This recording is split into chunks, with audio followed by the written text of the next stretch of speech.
Hey guys, so as you know, this is our last lesson, risk treatment, and you're going to see that this is actually a quite brief recording, a quite brief lesson. Also because, as you have observed, I usually bring, even when we're discussing, let's say, topic A, if in my understanding that topic A is somewhat related to topic Z, I'm going to bring some stuff from topic Z into the conversation. So risk treatment is a topic that we have discussed many times across the semester. Okay, so basically I scattered this topic across the other lectures. Okay, but anyways, let's just talk a little bit more about what needs to be addressed or what we need to pay attention to when it comes to risk treatment. Okay, now observe the first thing that we need to observe here is that when it comes to when we're conducting risk management, okay, and risk assessment, if we are also including risk treatment in the conversation, we're not focusing on actually deploying the treatment. We're not actually focusing on implementing what needs to be implemented or making the changes that need to be made in order to fix those issues. We are going to propose fix. We're going to propose changes. And the client or the stakeholder or your boss will actually decide what to do with that information. Okay? Now, obviously, there is a possibility that your client will also request you to actually deploy those treatments. But this is a different server. It's not a service. That is not part of your role, your tasks as a risk analyst. Okay? So, oops. Okay, so first of all, is the risk a problem? Obviously, this is relative, right? It depends on whether something can be done to minimize the risk and the cost to implement these efforts. And again, we talked about this in many different occasions, right? It is not the analyst's job to decide which risks are problems. Analyst's role is to provide the best advice possible. The decision maker combines their values, experiences, and background with the objective truth provided by the analyst. So, at the end of the day, when we conduct risk assessment, risk management, you got to remember that we're trying to answer all of these questions. And this is where we stand right now. So we're trying to answer the questions, right? What can be done about the risks? What options are available to reduce risk? And how do the options compare? So that's what you are trying to do. So you need to provide a list of areas where improvements can be made. You also have to let the decision maker or the stakeholder or your client aware about the decision variables. Okay, what is important here? What are the metrics that are going to use in order to decide what should be done and what should not be done? Okay, now in order for him, her, or them to actually answer those questions, you have to provide some general notions. You also need to provide some specific notions. And a good approach here is the system analysis approach. In case you don't know, a system analysis approach is an approach that you use when you are designing a system. And what that means is when you're designing a system, so let's say that you are a programmer and you're hired to design and develop this application. So you have to break the problem down into smaller pieces. And you are going to tackle each of those smaller pieces. You are going to design those specific modules. And then Once each of those very specific small modules are complete, you put them together. Okay, this is a system analysis approach that you should also use here. So you break these problems down. Okay, you make it very clear. Hey, this is so there is a specific risk, right? You're able to identify a specific risk. So you're not only going to describe that risk, but you're going to break it down up to a point where the stakeholder will understand that, hey, this problem here, if this problem is actually a more complex problem, it is a complex problem because there are all of these small components or these small parts here that are making, when these small parts are combined, they cause this disruption, for example. Okay? So again, provide specific solutions with real options. You want to include individual options as well as combinations of options. And you also want to include the do nothing option. Okay? That is because, again, you have to provide your client with all of the actual doable possible options.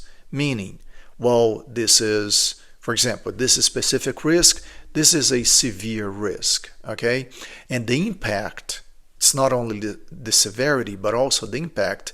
The impact that might be caused if this, let's say, vulnerability is exploited, the impact is just way too severe, just too critical, okay? So you have to address it. Now, how are you going to address it? You may provide an individual option, a single option. You may have a combination of options to solve that problem, but there are situations where do nothing is also an option. And usually the do nothing option is actually an option when the solution is either just way too complex or too expensive, or the opposite. When it's not, the impact is not expensive, meaning the loss associated with the impact should not be considered, it's too small, or when technically speaking or operationally speaking, the impact is not should not be considered. Okay. Also, you should address ways to reduce or eliminate the causes, the chance, or the magnitude of harm. Okay? So obviously, what you want to do is to provide options to your client. Options such as, this is how you can eliminate this problem. But there are situations where you cannot eliminate them, but you can at least reduce the chances, or you can reduce the cause, or you can reduce the harm, you can reduce the impact. So observe that you have to think about all of these possibilities. Okay? And as we mentioned in many different occasions, benefit cost analysis is usually the technique, the analysis technique that actually matters to your client or the decision maker, right? At the end of the day, all that they care about is the loss impact, or how much, or the benefit impact that the financial loss or the financial benefit that they're getting from either just forgetting about that problem or by actually addressing that problem. Okay? So this means that at the end of the day, this is what you're trying to show to your client, right? 3 questions. Is the benefit greater than or equal to the minimum expected benefit? A proposed option may be really cheap, but if the benefit is small, it may not be worth doing. So let's say that even though a solution is going to cost, let's say, $500, which for an organization, for a company, that's not much at all. But what is the actual benefit? Okay, maybe the benefit is going to be $0. Okay, or even if it's intangible and unmeasurable, well, depending on the situation, well, it's not worth addressing this issue, okay, or generating this benefit. Also, is the cost less than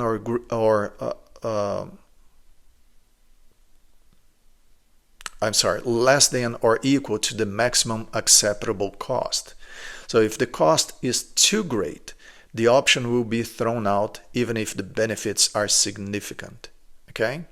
And is the benefit greater than or equal to the minimum desired benefit? Will I at least break even on this, right? Meaning, okay, if I'm going to invest, I need to at least recover my investment. Because if I'm investing $10,000 and then I'm getting nothing, or I'm getting $1,000 back, I am sorry. I'm getting $1,000 back. Okay, I'm not going to do this. Okay. So at the end of the day, criteria are more theoretical than arithmetical. Criteria are evaluated subjectively by the clients. Also, what that means is, obviously, once you define the criteria, you have to explain what the criteria are and what the impact is according to the pre-established criteria, right? But you also need to, and most importantly, lay out the benefits and costs in as consistent and objective way as possible. Okay? So, roughly speaking, to evaluate alternative options proposed in the risk treatment phase, requires the analyst to perform repeated risk assessments. Okay? Again, the benefit in terms of risk reduction is the risk before minus the risk after. What that means is, for each proposed solution, you also need to, if that specific solution is adopted, okay, what's going to happen after I do that? So it's also important to confirm that if the risk treatment that you're proposing is actually, if the stakeholder takes action according to your proposal, what's going to happen after that? So you have to also conduct a risk assessment for after that the risk treatment is put in place. So roughly speaking, what that means is you should not only say, hey, this is what you should do, okay, this is how you should treat this risk, but according to our analysis, according to my analysis, if you do this, this is the benefit, okay? This is how much money you are gonna make, how much more money you're gonna make, or how much money you're gonna prevent from losing, you're gonna prevent from spending, okay? So you have to, and obviously this is another risk assessment task, which means that you have to describe why those new implementations, why those treatments are going to be so helpful. So not only talk about it, but you have to actually, the same way that you go through all these steps that you went through up to the risk treatment phase. So you have to go back and do it all over again, considering those modifications, those treatments. Okay? And also you have to let your client know that, hey, it's okay, it's great that we're doing we did this risk assessment, risk management, and risk treatment. So you're going to get you're going to benefit from it, but this is a cycle. Okay, first of all, you got to understand that this is something that has to be done consistently. Let's say every year, every 2 years, you have to have a schedule. That's number one, because things change. Another thing is, it's not just because we did it now that you can just feel comfortable until next time. You also need warning systems, okay? Obviously, there are many different types of warning systems according to the situations or according to the scenario, okay? But the client must know that they should use it, that they should know the solutions that are out there, the warning systems that are out there, and what solutions they should actually use. Okay? And some other definitions that your client should also be aware of: isolation, smoothing, warning, agility, alliances, and environmental shaping. Those are concepts that the client must be aware. So the client must understand that isolation is important, so at some point it might be needed, okay? Smoothing, which is the diversification of the assets, is also very important, meaning that the client should not have a homogeneous scenario, a homogeneous infrastructure. Let's say hardware components provided by a single provider or a single vendor, okay? Warning systems also very important. It's also important to take action as fast as possible, so that's agility. Alliances, cooperation, load sharing, that's also very important.